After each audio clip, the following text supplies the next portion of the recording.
Hello guys, কেমন আছো তোমরা? আশা করি সকলেই ভালো আছো। তো আমার চ্যানেল হলো share your problem. Share your প্রবলেমে তোমাকে স্বাগত। আজকে আমরা পড়বো কেমিস্ট্রি। তোমাদের অনেকেরই কেমিস্ট্রি পরীক্ষা এখনো রয়েছে, এখনো হয় নাই। কেমিস্ট্রির আজকে পরীক্ষার মধ্যে যেগুলো অনেক আসার কমন অনেক চান্স আছে, যে অঙ্কগুলো অনেক বেশি বেশি আসে, ওইরকম কিছু অঙ্ক আমরা আজকে করবো। তো চলো শুরু করি।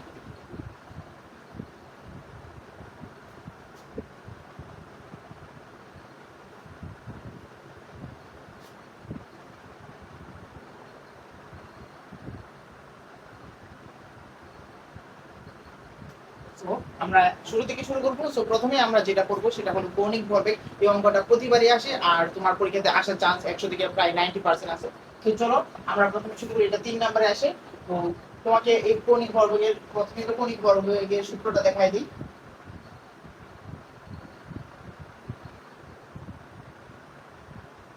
কৌণিক ভরবেগকে প্রকাশ করা হয় এম বি আর দিয়ে। তার সূত্র হলো NH/2 পাই, যেখানে m হলো ভর, ইলেকট্রনের ভর, b হলো বেগ, ইলেকট্রনের বেগ, আর হলো কক্ষপথের ব্যাসার্ধ,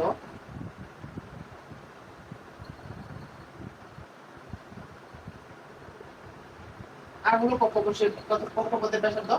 n হলো তোমাকে যেই মৌলটা যেই কক্ষপথের কৌণিক ভরবেগ নির্ণয় করতে বলবে, ওইটা যদি প্রথম কক্ষপথ হয় তাহলে n এর মান 1, তাহলে এটা হবে কক্ষপথ কক্ষপথ নম্বর। আর h হলো প্ল্যাঙ্কের ধ্রুবক, যার মান হলো 6.626 into 10 to the power inverse 34 J/s। ঠিক আছে? আর পাই এর মান হলো 3.1416। সো এখানে এই সবগুলো আছে, তোমরা এগুলো এখানে লিখে নিতে পারো। সো এখন এই অঙ্কটা প্রতিবার আসে, তুমি যদি তোমার পদার্থবিজ্ঞানের 3য় অধ্যায়ে যাও তাহলে দেখবা 3 নম্বরে এটা আছে। যে কোনো একটা মূল্য দিয়ে বলবে কৌণিক ভরবেগ নির্ণয় করো। তো চলো আমরা এখন এটা করব।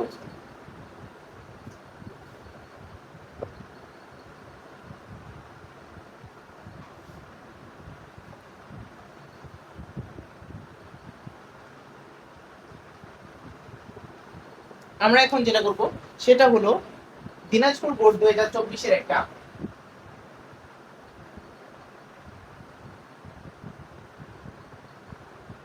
দিনাজপুর বোর্ড 2024-এ একটা মডেল দেওয়া আছে, যেটা দেখতে ঠিক এরকম।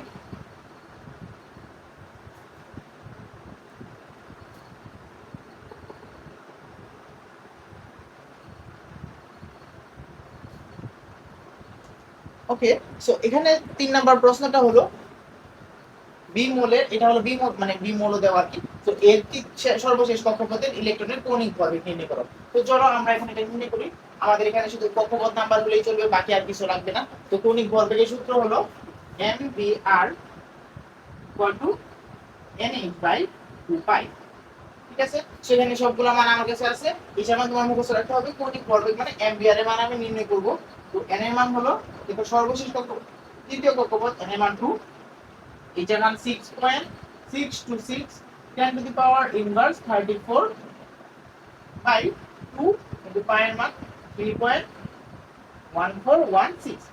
ঠিক আছে? তো এখানে তুমি এগুলো এগুলো এগুলো করো, করলে তুমি উত্তর পেয়ে যাবা। এর উত্তর আসবে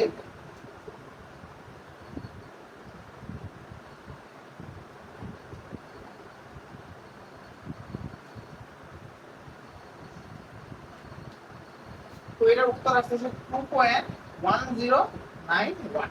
এখন এর একক কি হবে? কৌণিক ভরবেগ একক হবে প্ল্যাঙ্কের ধ্রুবকের একক। প্ল্যাঙ্কের ধ্রুবকের একক ছিল Js, কৌণিক ভরবেগের একক হবে Js। তো এটা হলো आंसर, অনেক ইজি। তোমরা এরকম সবগুলো অঙ্ক এরকম করতে পারবা, খালি এখানে বিশেষ করে n এর মানটাই পরিবর্তন হবে 1 2 3। তো এটা প্রত্যেকবার আসেই। তো এই অধ্যায়ের এটা যদি তুমি করে যাও তাহলে 3 নাম্বার তুমি শিওর প্রমাণ করতে পারবা। তো এই অঙ্কগুলো এরপর আমরা দেখবো যে এই অধ্যায়ের আর অন্য কোন ধরনের অঙ্ক আছে যেগুলো অনেক বেশি বেশি আসে। এরপরে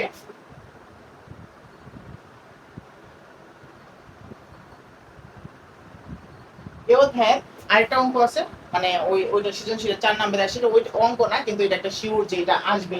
তো তোমার প্রত্যেক ক্ষেত্রে উদ্দীপকে এরকম একটা চিত্র দেওয়া থাকে। এটা একটা, আর একটা হলো এটা।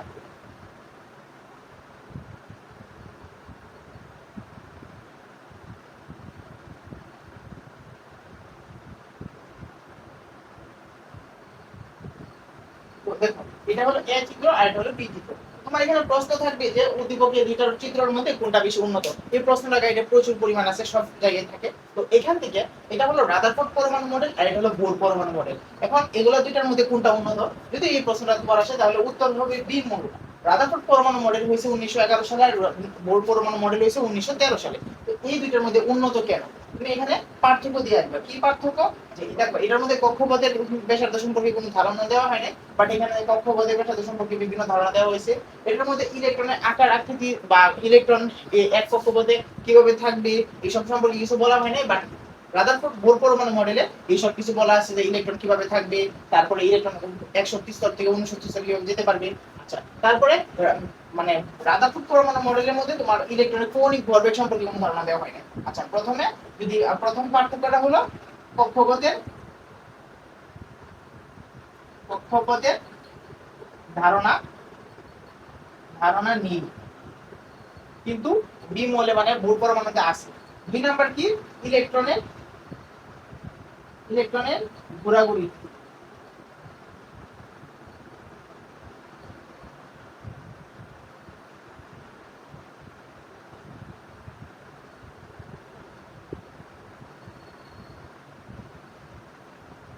ইলেকট্রনের কক্ষপথ ইলেকট্রন যে ঘোরাঘুরি মানে কোন কক্ষপথ কিভাবে ইলেকট্রন ঘুরবে এই সব সম্পর্কে কোনো ধারণা দেওয়া হয় নাই। 3 নাম্বার হলো এখানে কৌণিক ভরবেগ সম্পর্কে কোনো ধারণা দেওয়া হয় নাই, বাট মানে বোর পরমাণু মডেলে কৌণিক ভরবেগ সম্পর্কে ধারণা আছে।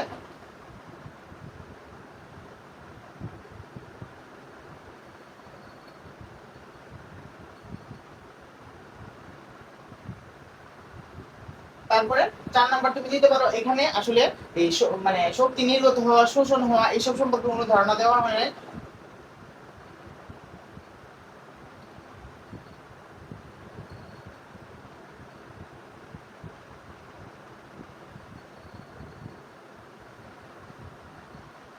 শক্তি নির্গত বা শোষণের ধারণা নেই, বাট এখানে বলা আছে যদি ইলেকট্রন নিম্ন শক্তি স্তর থেকে উচ্চ শক্তি স্তরে যায় তাহলে শক্তি শোষণ হবে, আর উচ্চ শক্তি স্তর থেকে নিম্ন শক্তি স্তরে গেলে শক্তি বিকিরণ হবে। আরেকটা আছে 5 নাম্বারটা তুমি দিতে পারো পারমাণবিক বর্ণালী সম্পর্কে। এখানে কোনো পারমাণবিক বর্ণালী সম্পর্কে ধারণা দেওয়া হয় নাই, বাট বোর পরমাণু মডেলে পারমাণবিক বর্ণালী সম্পর্কে ধারণা আছে।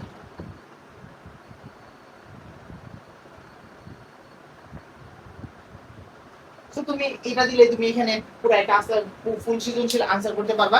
আশা করি তুমি এটা বুঝতে পারছো। এইগুলো তুমি ঠিক আছে পড়িয়ে এগুলো দিলে, আর যদি মানে এই পার্থক্যটা দাও তাহলে এটা তোমার মানে অনেক ভালো নাম্বার পাবা, আর এটা পরীক্ষায় সবসময় আসে, প্রত্যেকবারই আসে। তো এখন আমরা এই অধ্যায়ের মধ্যে যেই মোস্ট ইম্পর্টেন্ট ছিল ওইগুলো পড়ছি। তো আমরা এখন একটু সামনে আগাবো। এখন আমরা আসবো পর্যায় সারণীতে।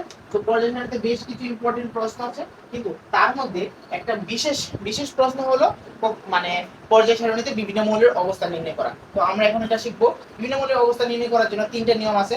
তো প্রথম নিয়ম হলো, রুল নাম্বার 1 হলো, যদি ইলেকট্রন বিন্যাসের সর্বশেষে যদি কোনো মৌলের সর্বশেষ কক্ষপথে যদি এস থাকে, শুধু এস, ঠিক আছে, মানে এর আগে তো অন্য কিছু থাকবে, কিন্তু সর্বশেষ যদি এস থাকে তাহলে এস এর ইলেকট্রন হবে গ্রুপ। এস এর ইলেকট্রন হবে ওই মৌলের গ্রুপ।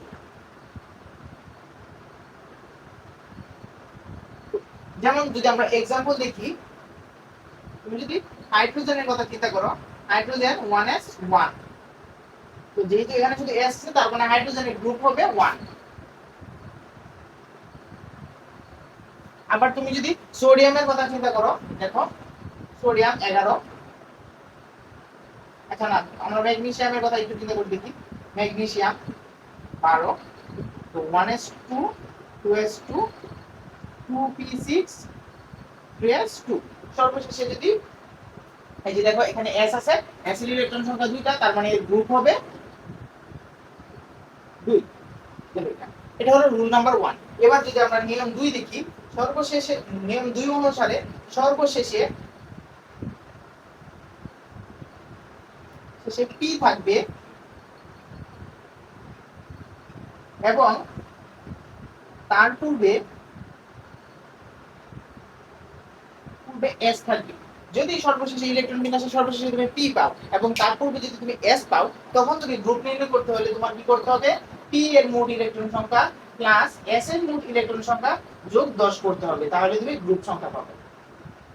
গ্রুপ সংখ্যা তুমি যদি পি এর ইলেকট্রন সংখ্যা এবং এস এর ইলেকট্রন সংখ্যা যদি 10 যোগ করো, তাহলে তুমি গ্রুপ সংখ্যা পাবে। এবার আমরা যদি একটা एग्जांपल দিয়ে দেখি, তাহলে একটা एग्जांपल দেখলে আমরা পাবো, ধরো অ্যালুমিনিয়াম। অ্যালুমিনিয়াম হলো 13। সো অ্যালুমিনিয়ামের গ্রুপ নির্ণয় করব 1s2 2s2 2p6 10, তারপর হলো 3s2 3p1 13। ঠিক আছে, তো তুমি সর্বশেষে দেখো নিয়ম অনুযায়ী সর্বশেষে p আছে এবং তার পূর্বে রয়েছে s। তো এইটার গ্রুপ নির্ণয় করার জন্য p এর মোট ইলেকট্রন হলো একটা, তারপর s এর মোট ইলেকট্রন হলো দুইটা, আর সূত্রে 10 ইকুয়াল টু হলো 13। তার মানে অ্যালুমিনিয়ামের গ্রুপ হলো 13। আশা করি তোমরা এটা বুঝতে পারছো। সো এখন আমরা পড়ব 3 নাম্বার রুলস। এই দুটো মুছে দিই। তিনটা নিয়ম আছে, এই তিনটা নিয়ম পড়লে তুমি পরীক্ষায় আরো 3 নাম্বার ইজিতে পেয়ে যাবে, আর এটা সবসময় আসে, তোমার সময় আসবে। সো এই নিয়ম 3 নাম্বার রুলসটা হলো, সর্বশেষে এস থাকবে কিন্তু তার পূর্বে ডি থাকবে। এরকম যদি হয়, সর্বশেষে তুমি এস পাইলা এবং তার পূর্বে তুমি ডি পাইলা, তখন তুমি কি করবা, তখন তোমার গ্রুপ বের করতে হলে এস এর ইলেকট্রন সংখ্যা আর ডি এর ইলেকট্রন সংখ্যা যোগ করলে গ্রুপ পাবা। যেমন আমরা যদি একটা एग्जांपल দিই, পটাশিয়াম, না পটাশিয়াম না, আয়রন, এফ এর ইলেকট্রন বিন্যাস যদি আমরা করি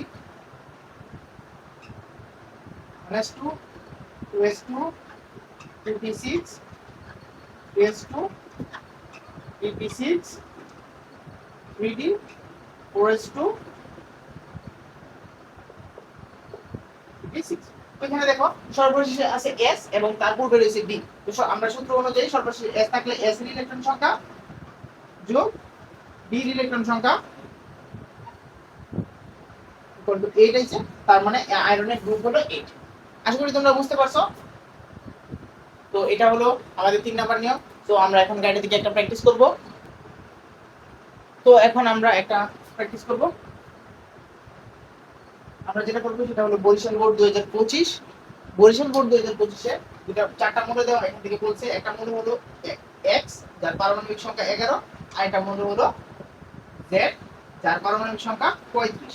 তো বলতেছে পর্যায় সারণীতে এই দুটো মৌলের অবস্থান নির্ণয় করতে। তো এখন আমরা এই দুটো মৌলের অবস্থান নির্ণয় করব। তো x দেখা যাচ্ছে 11, তার মানে এটা হবে সোডিয়াম 11। সো এর যদি আমরা ইলেকট্রন বিন্যাস করি 1s2 2s2 2p6 3s1। তো এখানে রোল নাম্বার 1 অনুযায়ী সর্বশেষে s আছে।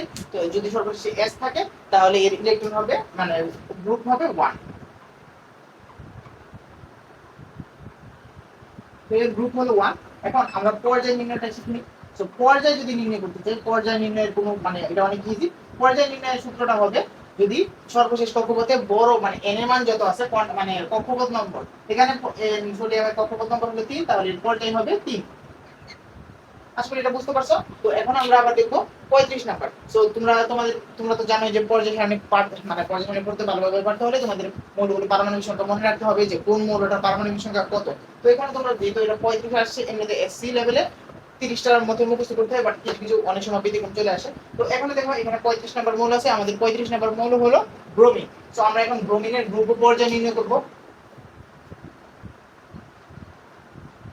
ব্রোমিন 35। তো প্রথমে আমাদের এই ইলেকট্রন বিন্যাস করতে হবে 1s2 2s2 2p6 3s2 3p6 3d10 4s2 4p5। তো এখানে কয়টা হইতেছে 10 12 18 22 30 35। ঠিক আছে, সো আমরা এখানে ব্রোমিনের ইলেকট্রন বিন্যাস করলাম। তো ব্রোমিনের ইলেকট্রন বিন্যাস করার পর এখানে দেখো কোন নিয়মটা মানতেছে। সর্বশেষে আছে p এবং তার পূর্বে আছে s। তো রুল নাম্বার 2 অনুযায়ী সর্বশেষে যদি পি থাকে এবং তার পূর্বে যদি এস থাকে তাহলে পি এর ইলেকট্রন সংখ্যা যোগ এস এর ইলেকট্রন সংখ্যা যোগ 10, তাহলে আমরা গ্রুপ সংখ্যা পাবো। তো ব্রোমিনের গ্রুপ হবে পি, মানে 5 ইলেকট্রন, পি এর ইলেকট্রন সংখ্যা যোগ এস এর ইলেকট্রন সংখ্যা কয়টা, 2টা, যোগ হলো 10 ইকুয়াল টু হলো 17। তার মানে ব্রোমিনের গ্রুপ হলো 17 এবং পর্যায় সবসময় বললাম যে কক্ষপথ সংখ্যা, তো সর্বশেষ কক্ষপথ হলো 4p, তার মানে কক্ষপথ হবে, পর্যায় হবে 4। তো আশা করি তোমরা বুঝতে পারছো ব্রোমিন সোডিয়াম অবস্থিত পর্যায় সারণীর তৃতীয় পর্যায়ে 1 নম্বর গ্রুপে এবং ব্রোমিন অবস্থিত অর্থাৎ জেড মৌলটি অবস্থিত পর্যায় সারণীর চতুর্থ পর্যায়ে 17 নম্বর গ্রুপে। আশা করি তোমরা এটা বুঝতে পারছো। তো ধন্যবাদ ভিডিওটি দেখার জন্য। তোমরা এই অঙ্কগুলো যদি করে যাও তাহলে আমি শিওর দিয়ে বলতে পারি এখান থেকে অনেকগুলো, প্রায় সবগুলোই তোমার কমন আসার চান্স অনেক বেশি, কারণ এগুলো সবসময় আসে। তো আরো অঙ্ক আছে, তো ওই অঙ্কগুলো আমি আস্তে আস্তে ধীরে ধীরে তোমাদেরকে করাবো। তো ভিডিওটি ভালো লেগে থাকলে ভিডিওটি লাইক করে দাও, চ্যানেলটিকে সাবস্ক্রাইব করে দাও। ধন্যবাদ।